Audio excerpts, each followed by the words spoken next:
Welcome to part 3 of the Dynaco SCA-80Q series. In part 2, I tested all the capacitors, resistors, and semiconductors. And in part 1, I unboxed the never-opened 1978 kit. That's when this happened. Here's our faceplate, looking in, I think, in good condition. Looks like it got scratched a little bit here. Let's take the plastic off and take a closer look. Yeah, that's too bad. We have some scratches here. Not sure how that happened. It looks like the way it was packed, the faceplate was face up.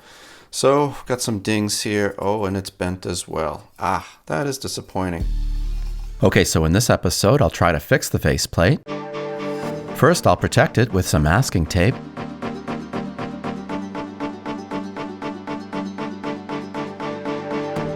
And add some thick felt for additional protection.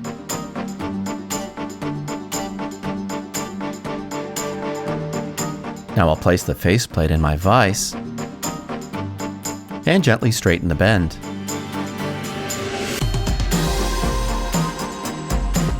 For the next steps, I'll need even more protection, so I'll add this piece of cardboard to the main area and tape it down. Now I'll tape a larger piece of cardboard to the back and a smaller piece to raise up the level.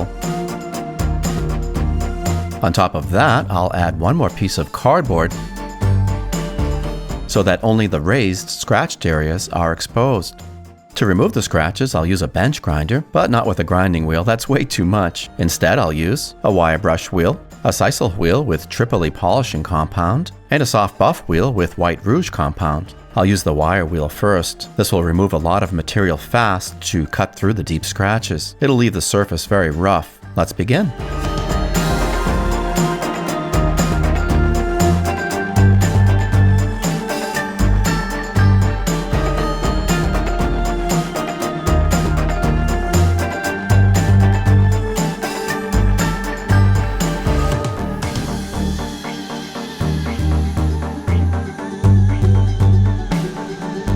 For the second step, I'll use a sisal wheel with Tripoli polishing compound. This is aggressive, but far less than the wire brush. It should be just enough to smooth the rough surface and get rid of the pits. It'll leave it smooth, but not shiny. Let's begin.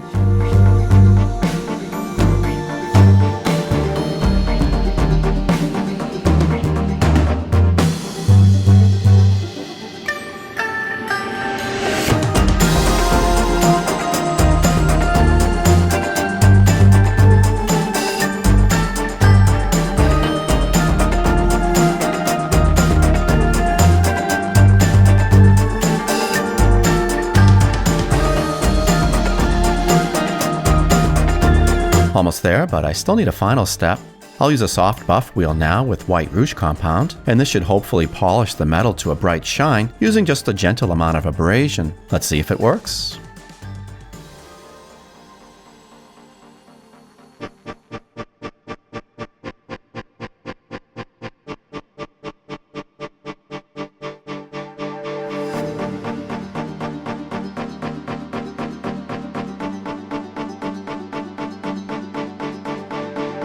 Looks good. I'll now remove the tape and cardboard to make sure I didn't damage the protected surfaces.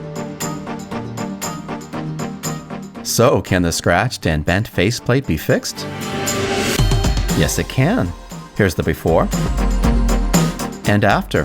One more time, before and after. What a relief that's taken care of. Now all I need to do is build the amplifier kit, and I'll do that in the next episode. Stay tuned. To stay updated, please subscribe to my channel and click the bell to receive notifications when I release new videos. And if you like this video, please give it a thumbs up. I'll see you soon.